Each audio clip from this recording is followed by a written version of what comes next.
Hi viewers, I'm your doctor Kola. ఈరోజు సెషన్లో మనం ముఖ్యంగా డిప్లొమా ఇన్ ఎలిమెంటరీ ఎడ్యుకేషన్లో రెండవ పేపర్ తెలుగులో మనము సమాజము, విద్య మరియు ప్రణాళిక అంటాము. ఇంగ్లీష్లో సొసైటీ ఎడ్యుకేషన్ కరిక్యులం అంటాము. ఓకే, చాలామంది విద్యార్థులు ఎవరైతే టీచర్ ట్రైనింగ్ కోర్సులో జాయిన్ అయ్యారో వాళ్ళకు ఈ పేపర్ చూసినప్పుడు కొద్దిగా కొత్తగా అనిపించవచ్చు, అక్కడక్కడ ఇబ్బందికరంగా కూడా అనిపించచ్చు. మేము చదివింది ఇంటర్మీడియట్లో ఏంటి, మరి ఇదేంది కొత్తగా ఉంది. ముఖ్యంగా మ్యాథమెటిక్స్ అదేవిధంగా సైన్సెస్ చేసిన వాళ్ళకి ఒకేసారి సోషల్ సబ్జెక్టులు దిగినట్టు అనిపిస్తుంది. ఇది ఒకటి గుర్తుంచుకోవాలి, ఏంటంటే ఈ రెండో పేపర్లో కొద్దిగా క్లిష్టంగా అనిపించచ్చు, కానీ మనం ఒక పద్ధతి ప్రకారం చదివినట్టయితే డెఫినెట్గా మనము ఎగ్జామ్ పాయింట్ ఆఫ్ వ్యూలో వీ కెన్ గెట్ త్రూ. ముఖ్యంగా గమనించాల్సిన అంశం ఏంటిదంటే టెట్లో కానీ సీటెట్లో కానీ ఈ పేపర్ నుంచి చాలా తక్కువ అంశాలు వస్తాయి. ఈ పేపర్ యొక్క అండర్స్టాండింగ్ మీకు వేరే పేపర్లో ముఖ్యంగా విద్యా దృక్పథాల్లో లేదా పర్స్పెక్టివ్స్ ఆఫ్ ఎడ్యుకేషన్లో పనికొస్తాయి. అయితే మరి సొసైటీ ఎడ్యుకేషన్ కరిక్యులం ఎలా చదవాలి, ఎన్ని చాప్టర్స్ ఉన్నాయి అన్న దాని మీద మనం ఇవాళ వివరణ ఇవ్వడానికి ప్రయత్నం చేద్దాం. ముఖ్యంగా మనం చూసుకున్నట్టయితే సొసైటీ ఎడ్యుకేషన్ కరిక్యులం లేదా సమాజము, విద్య మరియు ప్రణాళికలో 4 చాప్టర్స్ ఉంటాయి. మొదటి chapter aims and purposes of education. రెండోది వచ్చేసి మనం చూసినట్టయితే ఎడ్యుకేషన్ స్టేట్ పొలిటిక్స్. మూడవది వచ్చేసి నాలెడ్జ్ అండర్స్టాండింగ్. నాలుగవది వచ్చేసి కరిక్యులం అండ్ ప్లానింగ్, అంటే ప్రణాళిక మరియు అదేవిధంగా ఏ విధంగా దాన్ని వ్యవస్థీకరిస్తామన్న అంశం మీద 4 చాప్టర్స్ ఉంటాయి. ఈరోజు మనం ఈ సెషన్లో ఫస్ట్ చాప్టర్లో ఏ ముఖ్యాంశాలు ఉంటాయి, వాటిని ఎలా మనం చదవడానికి ప్రయత్నం చేయాలన్న దాని మీద ఒక ఐడియా ఇవ్వడానికి లేదా ఒక క్లారిటీ ఇవ్వడానికి మనం ప్రయత్నం చేస్తాం. ఎందుకంటే ఈ ఫస్ట్ చాప్టర్ చూసినప్పుడు దాంట్లోకి వెళ్తున్న కొద్దీ మీకు అరే ఇదేంటి ఇబ్బందికరంగా ఉంది అన్న మీకు ఆలోచన రావచ్చు. అలా కాకుండా ఇది ఎలా ఈజీగా సులభంగా దీన్ని అర్థం చేసుకోవడానికి ప్రయత్నం చేస్తామన్నది మనం చూద్దాం ఇవాళ. సో మనం ఇంతకుముందు ఇప్పుడు అన్నట్టు 4 చాప్టర్స్ ఏవైతే మెన్షన్ చేశామో 4 అధ్యాయాలు. ఒకటి మనం aims and values of education, education politics and state, knowledge and understanding, curriculum and planning. Only 4 chapters ఉన్నాయి. మరి ఎగ్జామ్ పాయింట్ ఆఫ్ వ్యూ కావచ్చు, రేపు పొద్దున టీఆర్టీ పర్పస్లో కూడా మీకు ఎలా చదవాలని మనం ఫోకస్ చేద్దాం. ముఖ్యంగా ఫస్ట్ చాప్టర్లో మనం ఫస్ట్ చాప్టర్ అన్నిటికంటే ముఖ్యమైనది, ఎందుకంటే దీని నుంచే మనకు కొన్ని క్వశ్చన్స్ పర్స్పెక్టివ్స్ ఆఫ్ ఎడ్యుకేషన్లో వస్తాయని ఇంతకుముందు నేను రిపీట్ చేశాను.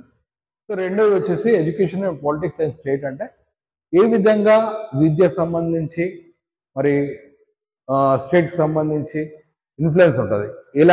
ఏ ప్రభుత్వం ఉంటే ఆ ప్రభుత్వం అలాంటి విద్యా విధానాన్ని ప్రవేశపెట్టడానికి ప్రయత్నం చేస్తుంది. దానిలో అంశాలు మనం రెండో చాప్టర్లో చూస్తాం. మూడవది వచ్చేసి నాలెడ్జ్ అండ్ అండర్స్టాండింగ్, అంటే జ్ఞానము మరియు అవగాహన. ఈ చాప్టర్ ఎప్పుడైతే మనం చదువుతామో కొద్దిగా క్లిష్టంగా ఉంటుంది. ఈ చాప్టర్ చదువుతున్నప్పుడు ఈ చాప్టర్ ఎక్కడైతే మనము చూస్తామో దీనికి సంబంధించిన అంశాలు మనకు మళ్ళీ మెథడాలజీలో లేదా పెడగాలజీలో డిఫరెంట్ మెథడ్స్లో ఉపయోగపడతాయి. నాలుగవది వచ్చేసి కరిక్యులం అండ్ ప్లానింగ్. మామూలుగా జనరల్ చాప్టర్, సిలబస్ కానీ ఎలా డిజైన్ చేయాలి, ఎలా ప్లానింగ్ చేయాలి, ఈ అంశాలు ఉంటాయి. అయితే ఈ సెషన్లో మనం మొదటి చాప్టర్లో ఏ అంశాలు ఏ విధంగా చదవాలన్న విషయాన్ని గురించి మనం మాట్లాడడానికి ప్రయత్నం చేస్తాం.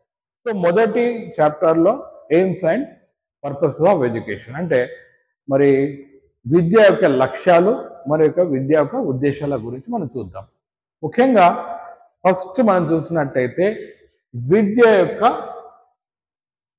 స్వభావము, రైట్, అదేవిధంగా విద్య యొక్క పరిధి, రైట్. మనం చూసినట్టయితే ఈ చాప్టర్లో మొదట విద్య యొక్క పరిధి, విద్య యొక్క స్వభావం, విద్య యొక్క పరిధి. అదేవిధంగా మనం చూసినట్టయితే ఎయిమ్స్ ఆఫ్ ఎడ్యుకేషన్, విద్య యొక్క లక్ష్యాలు. ఓకే, విద్య యొక్క లక్ష్యాలు. అదేవిధంగా విద్యా ప్రక్రియ గురించి అంటే విద్య యూనిపోలార్, డైపోలార్, బైపోలార్, ట్రైపోలార్ అన్న విషయాలు, ఏ విధమైన ప్రక్రియ విద్యకు సంబంధించి. అదే కాకుండా మనం తీసుకున్నట్టయితే ఇంకో అంశం ఏంటిదంటే వివిధ రకాలైన విజ్ఞానవంతులు కావచ్చు. ఎడ్యుకేషన్ లేదా విద్యకు సంబంధించి డెఫినేషన్స్ లేదా నిర్వచనాలు ఈ చాప్టర్లో మనం చూడడం జరుగుతుంది. అదేవిధంగా మనం చూసినట్టయితే ఈ అంశాలే కాకుండా మనం చూసినట్టయితే ఎన్పి 1986, ఎన్సిఎఫ్ 2005, ఓకే. అదేవిధంగా మనం తీసుకున్నట్టయితే ఎస్సిఎఫ్ 2011 ఈ అంశాలు కూడా మనకు ఈ చాప్టర్లో కనిపించడం జరుగుతుంది. సో మనం చూసినట్టయితే మనం యాడ్ చేసుకుంటాము. ఇవి కొద్ది ముఖ్య అంశాలు. ఇవే కాకుండా విలువల విద్యకు సంబంధించి కూడా మీకు దాంట్లో ఒక టాపిక్ ఉంటుంది, వాల్యూ ఎడ్యుకేషన్. ఎందుకంటే కేంద్ర ప్రభుత్వం విలువల విద్య అన్నది ఒక అంశంగా పెట్టాలని చెప్పడం ద్వారా మనము విలువల విద్యకు సంబంధించిన అంశాలు కూడా దీంట్లో మనం తీసుకుంటాము. అదే కాకుండా మనం తీసుకున్నట్టయితే ఈ అంశాలే కాకుండా మనం ఇంకా కొన్ని అంశాలు చూద్దాం. ముఖ్యంగా ఏంటంటే 15 మంది, నియర్లీ 15 థింకర్స్ గురించి మీకు ఇక్కడ ఉంటుంది. మనం ఏమంటామంటే ఇండియన్ ఫిలాసఫర్స్, రైట్, భారతీయ తత్వవేత్తలు, అదేవిధంగా పాశ్చాత్య తత్వవేత్తల గురించి మీకు ఈ చాప్టర్లో ఉంటుంది. ఇది ముఖ్యమైన అంశం. దీంట్లో మనం ఏమంటున్నాం, 15 మంది ఉంటారు. ముఖ్యంగా మనం చూసినట్టయితే మరి వీరి గురించి ఎందుకు చదవాలి అంటే వీరందరూ కూడా విద్యావేత్తలు, అదేవిధంగా తత్వవేత్తలు. మనం చూసినట్టయితే వెస్టర్న్ థింకర్స్ లేదా ఫిలాసఫర్లో మనకు సిలబస్లో ప్లాటో, ఎవరైతే మనకు ఈ అంశం చెప్పడం జరిగిందో, పిల్లని యొక్క మనస్సు ఒక బ్లాక్ బోర్డ్ లాంటిది, దాని మీద ఉపాధ్యాయుడు రాస్తారు. అదేవిధంగా మనం చూసినట్టయితే Plato teacher is a friend, philosopher guide. So అదే కాకుండా మనం చూసినట్టయితే ఫ్రోబెల్ అండ్ మాంటిసరీ, ఈ ముగ్గురు వెస్టర్న్ ఫిలాసఫర్స్ లేదా వెస్టర్న్ ఎడ్యుకేషన్ ఫిలాసఫర్స్, వీరి గురించి ఉంటుంది. అదేవిధంగా మనం దాదాపు 12 మెంబర్స్ ఎవరైతే ఇండియన్ ఫిలాసఫర్స్ లేదా థింకర్స్ ఉన్నారో, స్వామి వివేకానంద, ఓకే, అదేవిధంగా గాంధీజీ, నెక్స్ట్ వచ్చి ఠాగూర్, రవీంద్రనాథ్ ఠాగూర్, ఎవరైతే నేచురలిజంని ప్రపోజ్ చేశారో, ప్రకృతితో విద్యను అనుసంధానం చేయాలన్న వ్యక్తి మనకు ఠాగూర్. ఏదైతే వెస్టర్న్ ఫిలాసఫర్స్లో రూసో అన్నట్టు గో బ్యాక్ టు నేచర్, ప్రకృతి వైపు నడుద్దాము. తర్వాత మనం తీసుకున్నట్టయితే వీరు కాకుండా JK, Jiddu Krishnamurti, గీజుబాయ్, Aurobindo, the mother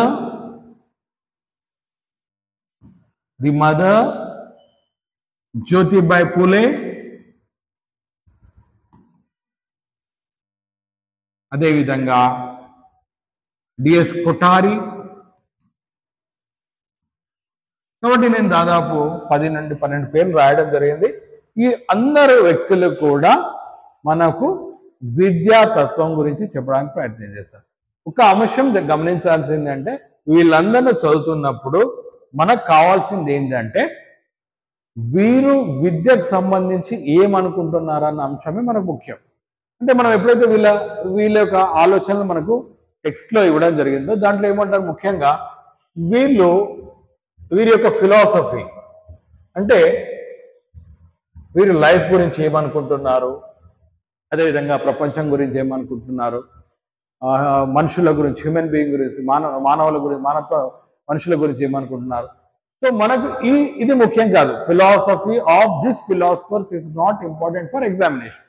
కానీ వీరికి సంబంధించి ఎడ్యుకేషనల్ ఫిలాసఫీ ఏదైతే మీకు టెక్స్ట్ లో ఇచ్చిండ్రో దాని మీద మనం కాన్సన్ట్రేట్ చేయాలి.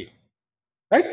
ఆ దాంట్లో మనం చూసినట్టయితే ఎడ్యుకేషన్ ఫిలాసఫీలో మనం తీసుకున్నట్టయితే వారు విద్య గురించి ఏ నిర్వచనం చెప్పారు, అదేవిధంగా ఎలాంటి విద్యా విధానం ఉండాలి, ఐ మీన్ డిఫరెంట్ టైప్, ఎలాంటి విద్యా విధానం, model of education, right? Vocational విద్య ఉండాలా, చైల్డ్ సెంటర్డ్ విద్య ఉండాలా, రైట్? అదేవిధంగా ఎలాంటి టెక్స్ట్ బుక్ ఉండాలి, ఓకే?